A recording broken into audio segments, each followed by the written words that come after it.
Bonjour mes photographes, bienvenue sur la chaîne La Pause Benoît.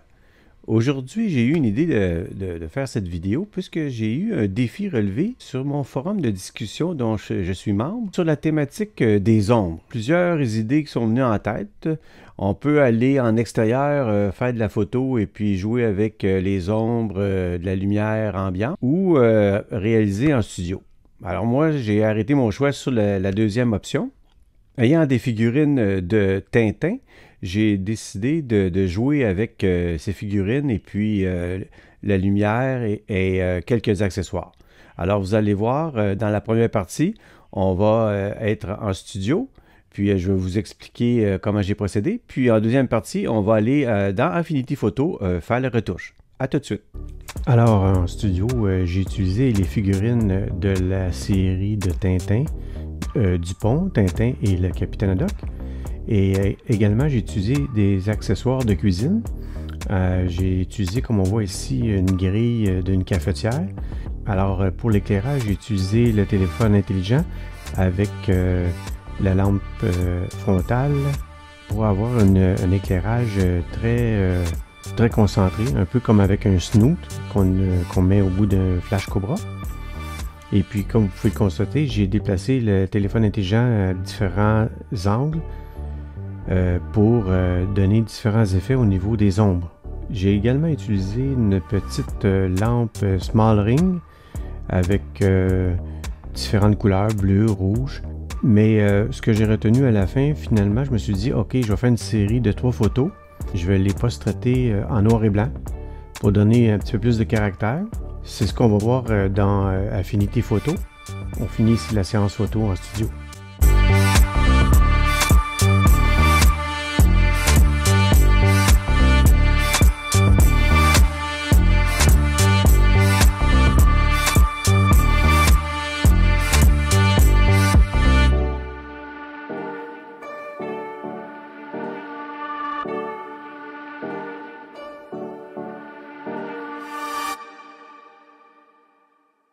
Alors, nous voici dans l'interface d'Affinity Photo. Tout d'abord, j'ai sélectionné 3 photos. Je vais vous les montrer sans les retouches. Alors, j'ai tout d'abord Tintin. Après, j'ai Dupont. Et pour finir, j'ai le Capitaine Haddock. Je vais vous montrer la retouche que j'ai faite sur une seule des photos, celle du Capitaine Haddock, mais sur les deux autres, c'est la même retouche en fait que j'ai faite. Alors, tout d'abord, je vais vous montrer les métadonnées pour vous expliquer un petit peu les réglages lors de la prise de vue. Alors, évidemment, l'appareil était posé sur un trépied. Puis je déclenchais la caméra avec ma petite télécommande infrarouge. L'ouverture était réglée à f11, les ISO à 100, la focale était à 17 mm, j'avais l'objectif 10-24 de Tamron, puis la vitesse d'exposition était autour de 1 seconde. Alors pour commencer, j'ai dupliqué mon calque de la photo, puis j'ai commencé à corriger les petites imperfections. Alors ici, il n'y avait pas beaucoup d'imperfections. J'ai corrigé ici le petit flare qui s'est produit. Par la suite, j'ai mis un calque de réglage exposition. En fait, pour les 3 photos, pour atteindre un peu de façon homogène la série, j'ai décidé de faire du noir et blanc, puis un format carré. Ici, la technique que j'ai employée pour faire le noir et blanc, j'ai utilisé la courbe. Si vous voulez savoir la technique avec la courbe pour rendre un noir et blanc bien contrasté, je vais vous mettre en lien dans le coin supérieur droit de la vidéo que j'avais faite à l'époque sur réaliser des noirs et blancs. Par la suite, j'ai un réglage niveau où j'ai amené mon niveau de blanc à 94. On voit ça vient éclaircir la partie ici. Alors, c'est les réglages utilisés pour le post-traitement des photos. Puis, étant donné que j'ai une série de 3 photos, ben, j'ai décidé de faire un peu comme une bande dessinée, puis venir à poser une bulle pour insérer du texte. Un peu comme dans les bandes dessinées d'Hergé. Alors, la bulle de texte ici, je l'ai réalisée dans la barre d'outils, puis j'ai sélectionné outil ellipse de légende. Par la suite, j'ai utilisé l'outil zone de texte.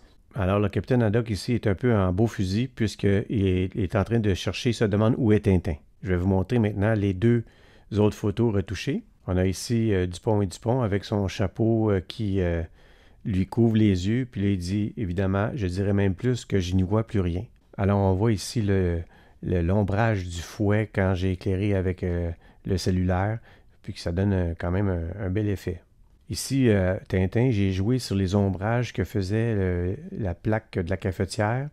Puis j'ai essayé autant que possible que l'éclairage qui passait par les trous vienne éclairer ici le haut du visage, puis une partie de son manteau.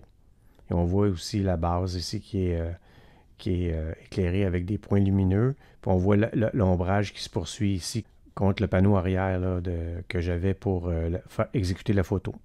Alors voilà ce qui complète cette vidéo sur comment sculpter ces ombres à l'aide d'une lumière qu'on peut diriger de la façon qu'on veut, en espérant que cette vidéo vous a plu.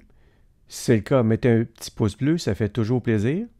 Laissez un commentaire si vous avez déjà pratiqué ce genre de photographie et à vous abonner si ce n'est pas déjà fait. Alors je vous remercie et je vous dis à la prochaine.